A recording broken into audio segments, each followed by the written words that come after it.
cycling, the enthusiasm of Belgium is second to none. The car park this morning here for the start of the Tour de Flanders is packed with riders, spectators, managers and press alike. Hi everyone, I'm Phil Liggett and welcome to the square here in St Nicholas. You know, they say there are 10,000 spectators here for the start this morning, and they rightly claim that's the biggest crowd you'll ever get for the start of a classic race, because after all it goes to Ninove to the finish, and that is a few kilometres away. The race goes down into the deepest heart of Flanders, and the peculiarities of this race, well, there are 14 small climbs called bergs or mounts. They call this the Queen of the Classics here in Belgium. It does stand comparison to the other Queen of the Classics in France, Paris-Roubaix, because the two races both have pavé or cobblestones. The difference is here in Flanders, they're all uphill.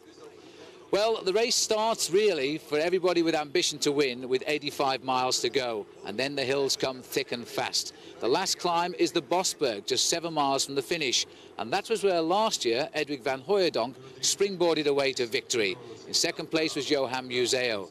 Now, if Edwig van Hooijdonk can win again today, it will be for the third time. He will join an elite club of riders, in fact totaling only 4, including himself, to have won this race on 3 occasions. But what men can beat him?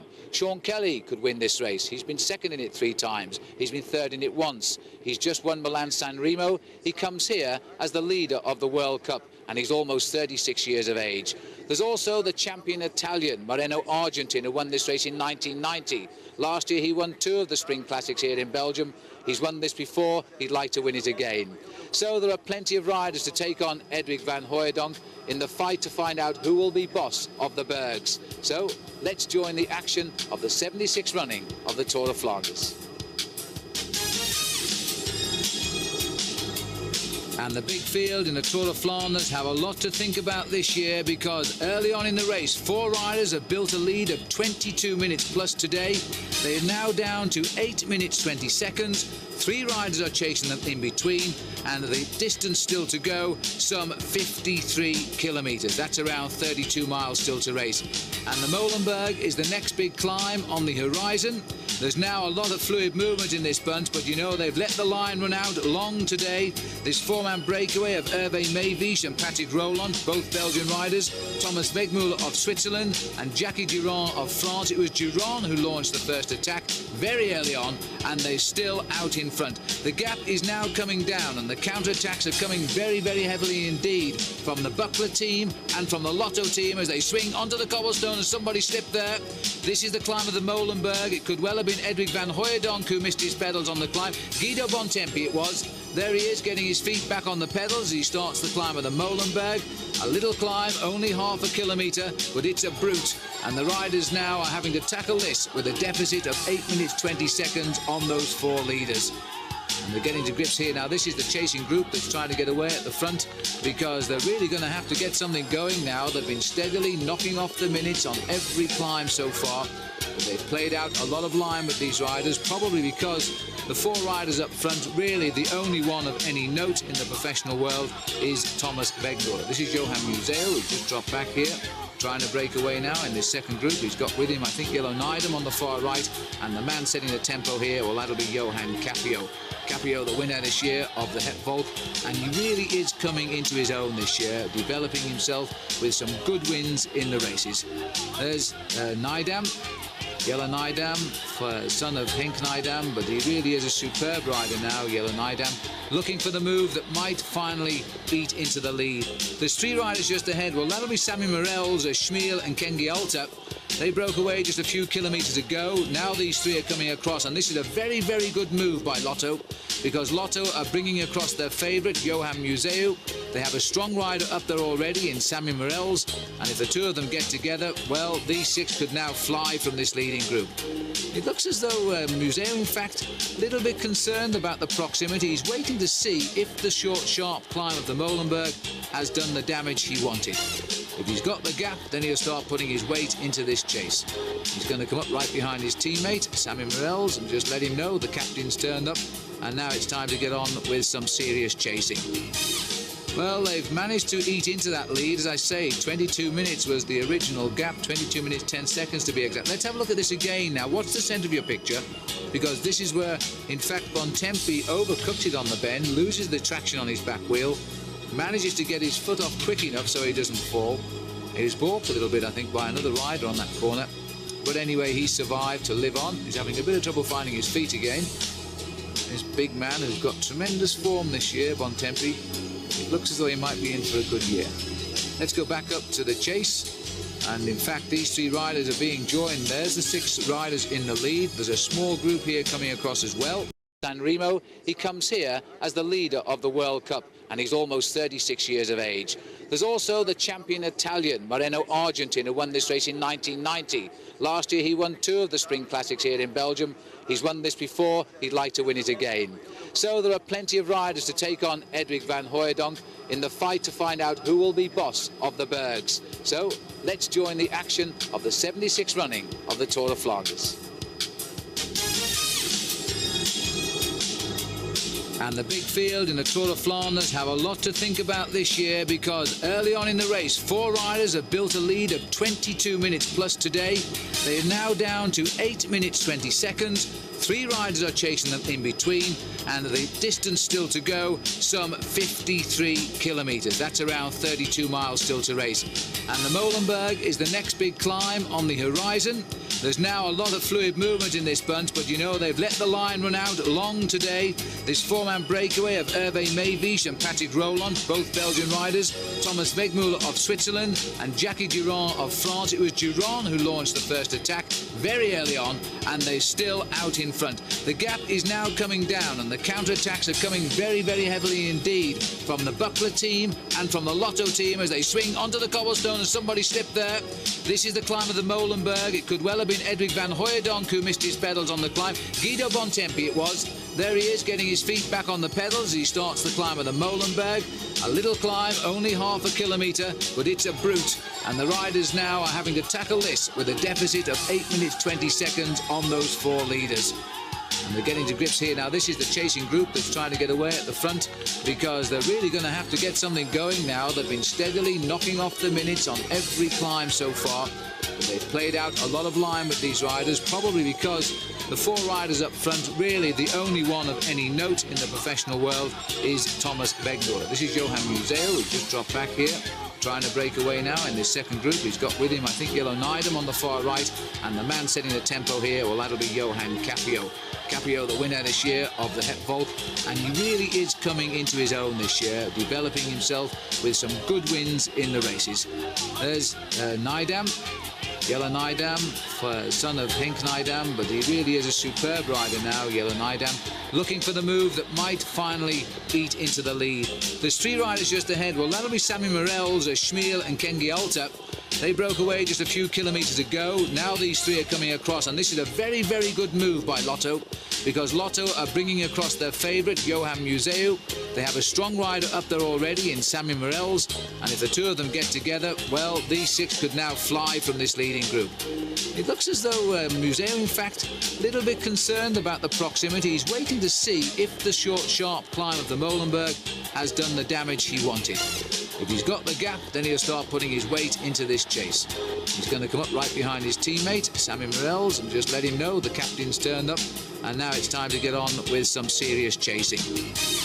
Well, they've managed to eat into that lead. As I say, 22 minutes was the original gap, 22 minutes 10 seconds to be exact. Let's have a look at this again now. Watch the centre of your picture, because this is where, in fact, Bontempi overcooks it on the bend, loses the traction on his back wheel, manages to get his foot off quick enough so he doesn't fall. He was balked a little bit, I think, by another rider on that corner. But anyway, he survived to live on. He's having a bit of trouble finding his feet again. This big man who's got tremendous form this year, Bontempi. It looks as though he might be in for a good year. Let's go back up to the chase. And in fact, these 3 riders are being joined. There's the 6 riders in the lead. There's a small group here coming across as well. So there's this now developing into a nice little chase group. That looks like Rolf Sorensen there, Ali Ostia rider. We'll go down and have a look. And he's actually shouting at them. Maybe he's shouting at Ken Gialta here to just hang on while he comes across the gap. His teammate goes straight through. Van Hooijdonk is up here too, wearing number 1 as last year's winner. Now this is a very good group. And the other name on our screen, Marc Madiot, the winner of Paris-Roubaix 1 year ago, has come across. This is a superb group now of strong men, and now we should see the lead come down very rapidly with those 4 riders out in front. Johan Capio having his best season thus far and willing to get on with the racing now on his homeland, the Tour of Flanders. He must have put in thousands of training miles on these narrow roads down here in Flanders over the years, and happy now to tap out the rhythm. A long, thin line, the peloton behind, not giving up yet by any manner of means. This group must be then about 9 strong. But it looks to me as though they're getting across. Roborst is the location, 31 miles from the finish, and still to come, of course, the climbs of the Berendries, the Muur, the famous wall, and finally the Bosberg, which comes some 7 miles from the finish. And those should be enough to see the boys in the front back in this big peloton. It's not likely they could possibly survive what would indeed turn out to be the longest escape in the history of the Tour of Flanders. They're not that strong. Let me tell you a little bit about Hervé Mavish, because he's a 23-year-old, second-year professional. He got his contract, in fact, with the Carrera team only largely after a suggestion from Eddy Merckx. And he's riding in the team now. He finished 57th last year in Paris Tours, and he's never won a race at all as a professional. Patrick Rowland, well, I would say that Patrick Rowland probably best remembered for a stage victory in the DuPont Tour last year in the United States, where he won the leg between Newark and Columbia. And that win also gave him a very brief lead in the event. But he, too, is not an outstanding rider. The most exceptional rider in that league group is, of course, Thomas the Tank, Thomas Wegmuller from Switzerland, turned pro back in 1987. Just look at Capio here, by the way, as he tries to really turn the screw a little bit tighter because the main field are latching on at the back. Well, Thomas Wegmuller is a class rider. He's won from a long breakaway once before. Well, he didn't win. He was second in Paris-Roubaix behind Dirk de Mol a couple of years ago. And now he's the driving force in that breakaway. The other man in the breakaway, Jackie Durand, he is a Limousin. He wasn't born in Limoges, but he lives down there at the moment. And although he's been racing since he was 13, he's a new professional rider in 1990, and he's won only 1 race. So that is why the race has allowed those 4 men their head today, because they have no confidence they will survive. Now they've got to prove their point and chase them down. Well, that was a lovely attack they had going there. Now just look at this. So many riders have got across that the power has been turned off, and Capio doesn't like it. He wants a little bit more action. What's the point of working hard if you're going to let it all go again, he thinks.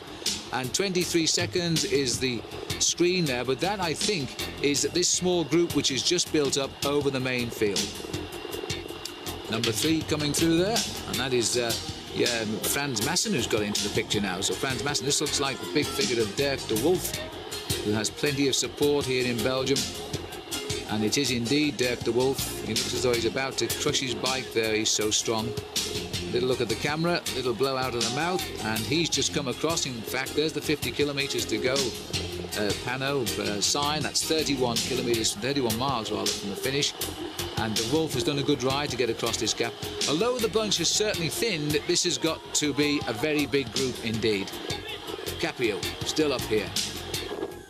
Sammy Morel's the Lotto boy, and now somebody has tried to slip away off the front. This is the only way they are going to bring back those 4 leaders. I'm sorry we can't show you pictures of the leaders at the moment, but the fact is that one of our helicopters bringing the pictures had a problem, and so we've lost the use of the camera up there, and which means that now we're going to have to watch, which for me anyway, and I'm sure you'll agree, is the more exciting aspect of the race, because the 4 riders up there are trying to survive. They're all working, as far as we know, all together, but this is where the chase is developing right behind.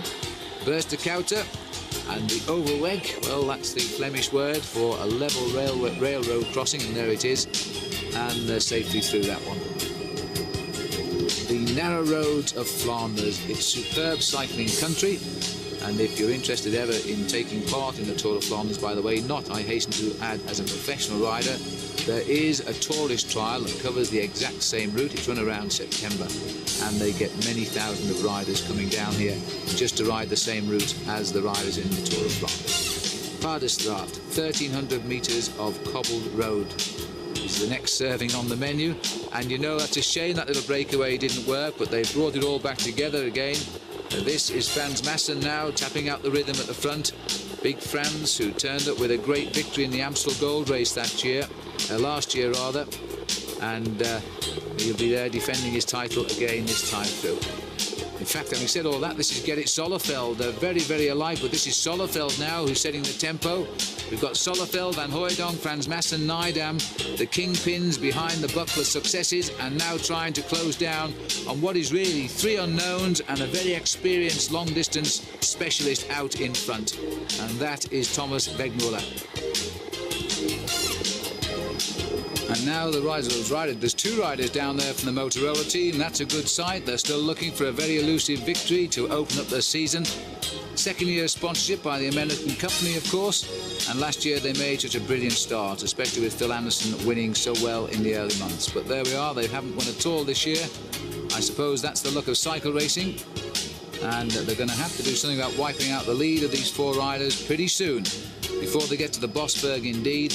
Because once you're at the Bosberg, you've got 7 miles of rolling countryside and you're down at the finish in Meerbeke. 47.9 kilometres from the finish. That's around 30 miles to go. We're still waiting for the latest information on the times, but I would say now we're around about 7 minutes 10 seconds. And the chance now that these riders really must start to close down. This is Sollefeld still doing a lion's share of the turn at the front. Try and keep this. He's being tailed there by one of the TVM riders. And 39 seconds they're showing us here, but these are little splits that are happening at the front of this group as they try to go clear now of the big peloton behind. And the Motorola rider who looks in the front there, I think it's Dag Otto Lauritsen who's riding near the front. Well, that's good to see Dag back onto form as well. There's Van Hooijdonk, slipped a little way down in the blue jersey.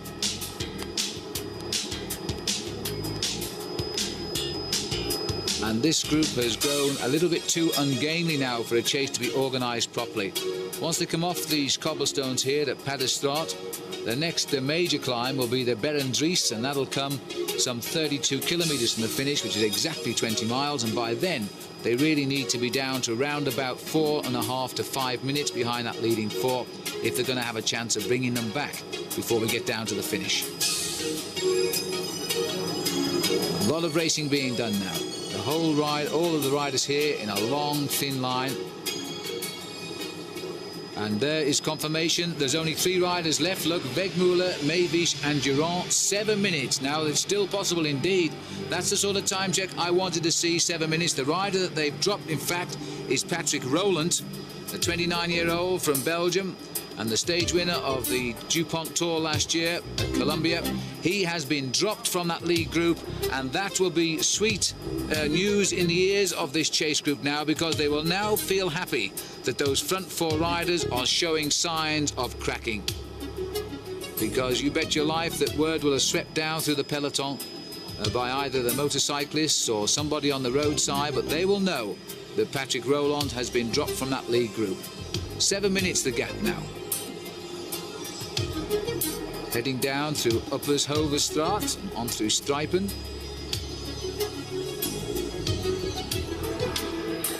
And again, it's being left an awful lot of work here to the buckler team, and nobody willing to help them bring back those 3 leaders. Oh, and that was a very tight piece of cornering too there by Sollefeld. He almost took out our motorbike, but he straightened himself up. A big man to bounce over the cobbles, sits right back on the saddle now as he goes on that small stretch of cobblestone, searches for the gear with which he feels a little bit comfortable. Well, I wouldn't think that those people can survive now, because they really have got themselves a superb rhythm going here, but they could do with a little bit more assistance at the front. 1,700 metres of cobblestones here for Sollefeld, and he's the first man in the best position to plot the course. And in fact, news reaching us that Greg LeMond has had a little bit of trouble, and he's crashed but not seriously, and it sounds as though he may well have retired from the race. So that's rather sad for the Z team and for Greg, who still searches to find his early season form. One has that sneaking feeling that he's come to the European circuit this year in rather good condition. Time will tell the answer to that as Sollefeld continues to bash out the tempo. A tattoo there on his left arm, which I've never noticed before, I must say. pulling this race into a long straight line.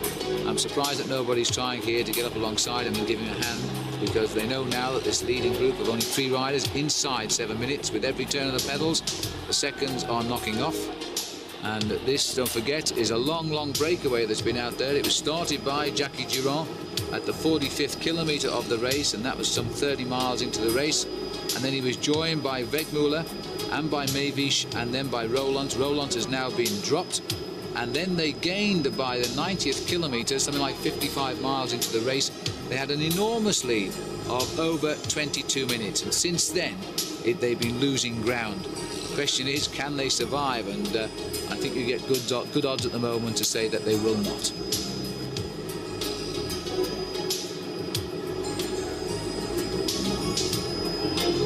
There aren't many trees in this part of Flanders, but they do offer some protection, I suppose, as Zolleveld starts to rip the field apart here. He's done a tremendous piece of pacemaking. He's been on the front of this group now for so long, and his intention, of course, is to try and pull the Buckler team back into action. Jan Raas, who always wants results from the Buckler team.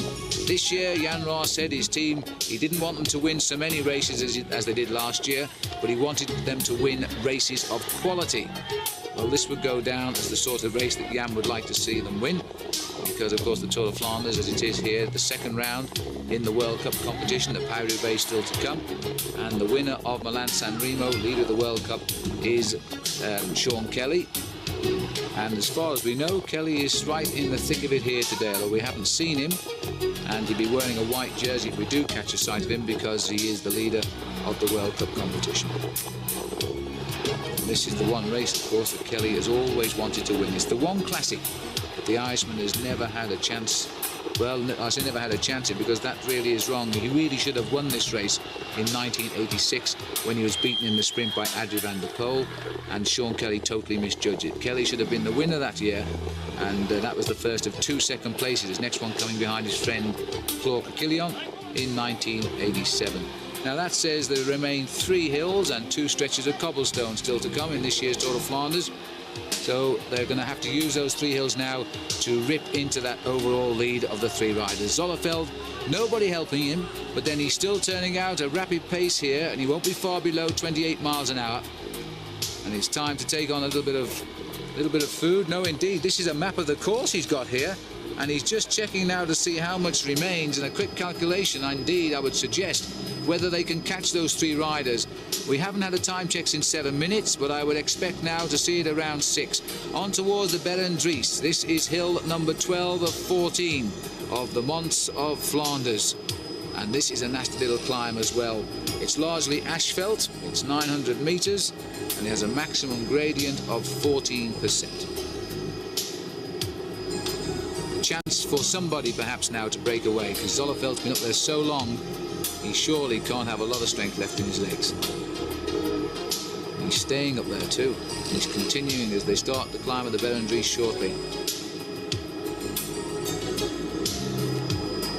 No sign at all of people like Sean Kelly. Johan Museeuw, who's played a quieter role since we caught him a few minutes ago after that breakaway, along with Sorensen and Madio. Looked a very useful attack, and it should never have got wiped out quite as quickly as it did. 42 kilometres in the finish now. Still the leaving for Gerrit Zolleveld to set the tempo. It shouldn't be too long now before, in fact, we see Patrick Roland, because as far as I know, he's just tootling along the road off the back of those 3 leaders he's left behind. His day is done, as it were. Moving up there on the outside, and this rider number 123 here is Andre Schmiel, and there's confirmation. 6.5 minutes now. It's coming down. The question is it coming down quick enough? 6 minutes 32 seconds as we approach the Berendries climb. Once we're up the Berendries climb, we'll be 20 miles from the finish. 6 minutes in 20 miles, one would have to gamble that they really do tire very, very quickly towards the end, and you'd expect that to happen as well. This is Rob Harmeling who's got to the front now. So the TVM boys now deciding it's time to give their rival Dutch team a hand at the front. It could well be that the TVM team will become Holland's #1 team next year, you know, because as the way it's going, PDM are withdrawing from the sport, Buckler are withdrawing from the sport, changing their direction of advertising. That leaves only Panasonic and TVM in Dutch cycling, although everybody is confident that both of the teams that are leaving will indeed be found new homes. Feeding station then, a chance for the riders to hear from the crowd too exactly the time gap. Zottegem and Harmeling ignoring the food, deciding that the remaining 20... Oh, having said that, he snatched his back. I thought with about 25 miles to go, slightly less than that, they weren't going to bother to take on food. But Harmeling has broken his rhythm now, so he's loading the food in his pockets, and off goes the bottle for a souvenir. And the bag will follow very shortly. So, Harmeling, TVM, setting the pace. They're going to be together again at the front. The gap is now down to inside 7 minutes. And the next time check we'll get will probably be on the Berendries. This has turned out to be a remarkable race. Well, it's a pity we can't just see the face of Thomas the Tank at the front at the moment, because I'm quite sure he's gritting his teeth and he's thinking that it might be possible now. He's been an exponent of the long breakaway ever since he turned professional, and he really can find the strength to survive enormous distances out in the lead. Well, just dropping down the side of our picture there, it looked to me as though it might well have been Patrick Rowland who's passed. So it was indeed Patrick Rowland, so they've wiped him out. He's completely blown to the world. I'm not too sure he knew the main field came past him there. It's a breakaway that's lasted about 180 kilometres, 190 kilometres for him. He's now been back in the field. Unlikely he'll reach the finish, I would think. But Patrick Rowland, they know now for sure there are only 3 men out there. And there's the squat sprinter figure of Johan Capio.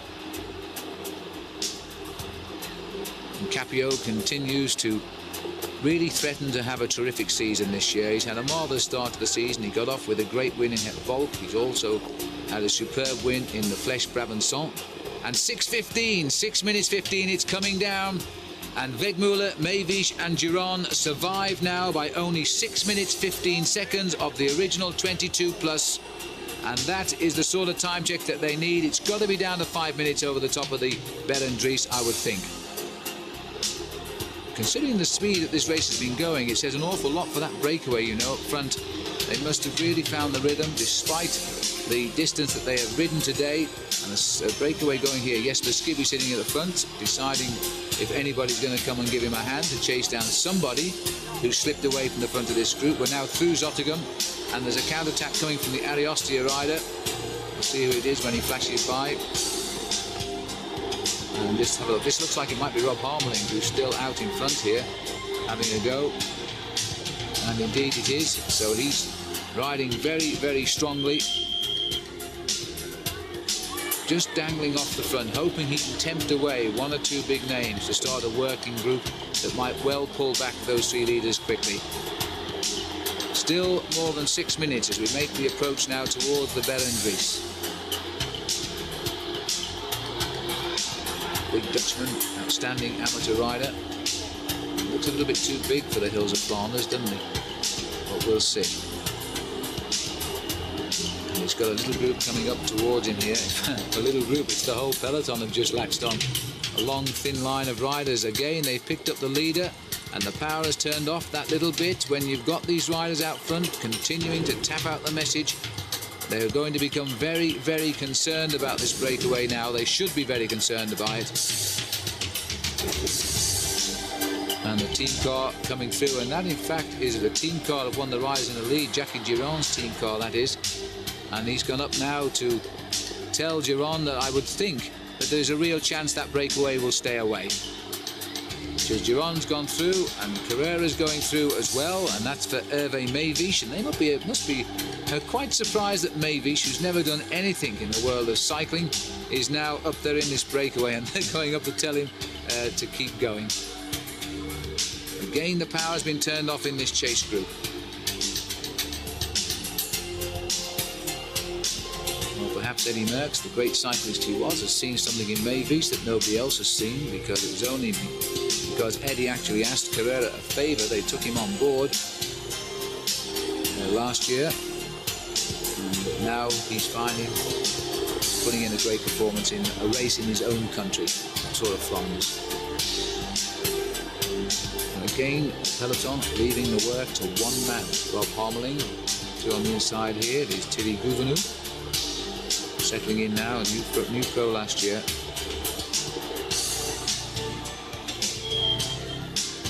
It's been a long wait for the people here. I think seeing the leaders go through some 5.5, 6 minutes ago. They're now seeing the bunch come through. And they might well be thinking that it's all over for the peloton. The peloton certainly aren't thinking that. They're relying now, though, on the slowing down at the front, which will come through tiredness of the distance. Because if they did survive to the finish, they would have been in the lead for over 220 kilometres. That in itself will be a record in the Tour of Flanders. And Harmeling trying to keep his team man, Johan Capio, in touch here. Good piece of pacemaking. We've seen nothing at all of Moreno Argentin. Rolf Sorensen has put in a brief appearance when he made up the numbers in that 9-man chasing group. But you know, Argentin started off so well this season. He finished, he had something like 6 wins before they came here. And he won 2 stages and the overall in the Sicilian week. Now we're heading up towards, it's still 4.5 kilometres, look, to the Berendries, so there's still plenty of time.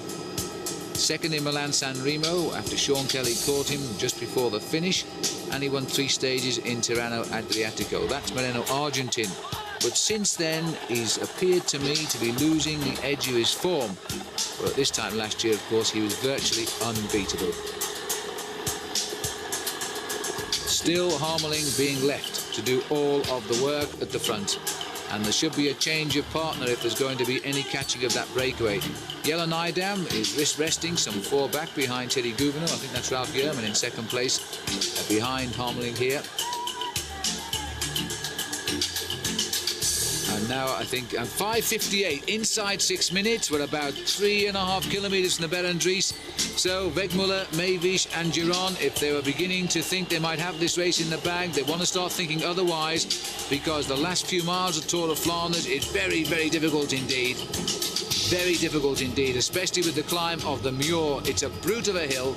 It's cobbled all the way, and it is so steep, in fact, the following cars in the race have to be sent around the climb because, and that's Yerman. Yerman has gone off. I think he slipped his chain. Well, that is really bad luck because he was just moving right to the front here as we approach the Berendries. His chain is jammed, and Rolf Yerman is, I would suggest now, out of the Tour of Flanders because you're not going to get back right now. Jelle Nijdam has got back in control at the front. He stomps his way up. And Nijdam, what a strong rider Jelle Nijdam is. Superb rider too. Multi-stage winner in the Tour de France. And you could say he's going at a gallop. Well, it's the barren fields of Flanders, and so often the weather at this time of the year is bad. It's not bad today, in fact it's quite pleasant. But you can imagine how the wind and the rain destroys a professional cycling peloton when they have these races in bad weather here at this time of the year in Flanders.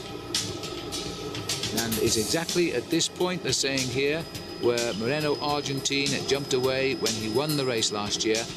And indeed, for the moment anyway, we've got 3 riders who have gone, and these riders are trying to bring them back. Andre Schmiel again on the attack. Become a much improved bike rider this year, Andre Schmiel. He lives in Belgium at Charleroi, although he is a former member of the Soviet Union. Like so many Soviet cyclists now, they're turned professional, and they are making a big impression on the professional peloton. Harmeling again, I think it is, forcing his way back to the front. And Andre Schmiel decided, oh yes, he's going to get out the saddle and take his wheel.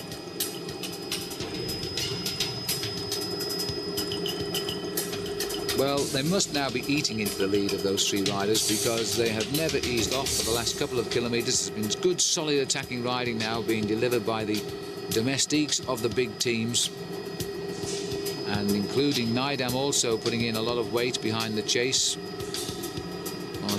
Downhill here, although you can't really tell that from my helicopter shot. 7% going down. Oh, my goodness me, that was a bit wide.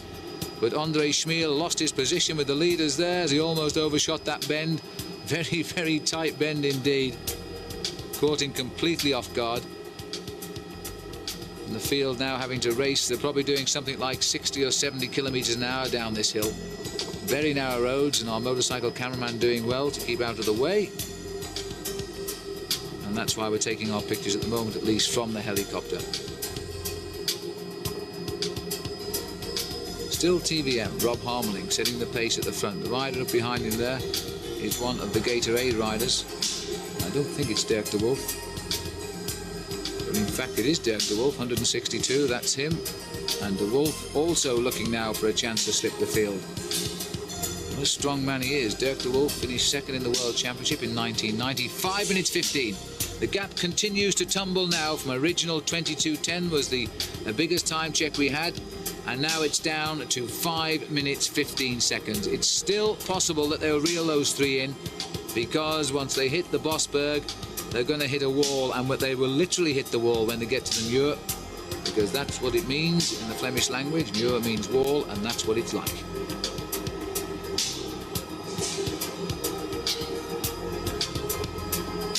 Well, this pressure has been on now, I would suggest, for the last 45 minutes. They've hardly slowed down.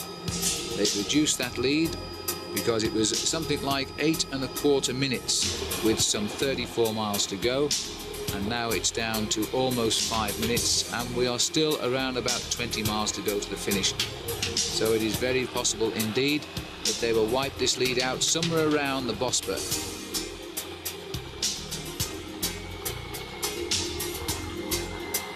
Now there's been a crash here, and this is at the back of the pack, and in fact that is Sorensen down there, and Argentin looking over his shoulder. Argentin hesitating there not to race back, and Argentin waiting to see if Rolf Sorensen is going to get back on his bike. Now that brings back memories of a year ago when Sorensen in Liège-Bastogne-Liège did so much to help Argentin win Liège-Bastogne-Liège, both riders being in that lead group. And it's almost as if Argentin didn't want to leave the side there of Rolf Sorensen, and he's come back, and look at this. Now, who would have thought that? Moreno Argentin has given his bike to Rolf Sorensen. It's a smaller bike, by the way, as you can see by the way he sat down there, but Sorensen is taking it, and that's an indication to me, in fact, that Argentin is not enjoying his Tour de Flanders today. He's assessed that Sorensen has a better chance of victory. He's given him his bike, but Rolf will not be happy on that bike. It's a couple of centimetres too small, and every time he sits down, I would think his legs crack. But that is a fine gesture by Moreno Argentin, a rider who's won 6 races this year. And there's the fall in the centre of the peloton, and it looked to me as though it was Sorensen who touched the wheel and went down, and the 1 or 2 riders have been delayed by the crash, and 1 or 2 more appear to have fallen off as well. What it has done, though, is split the field completely right in the middle, and it might well be that that field will stay split now. Telecom rider there, straightening his handlebars. But the important thing is that Sorensen has received the bike there from his team captain Moreno Argentin, and that might be a little favour returned. Let's go back up to the action now, which is still coming thick and fast, and the attacks are still being launched here now because they're trying desperately to eat into the lead of some 5 minutes and 15 seconds. This is Schmiel again at the top, heading up now towards the Berendries climb, a 14% maximum gradient, almost 1 kilometre in length. And it is a short, sharp and very nasty little climb, but they'll take it very quickly. Andre Schmiel there.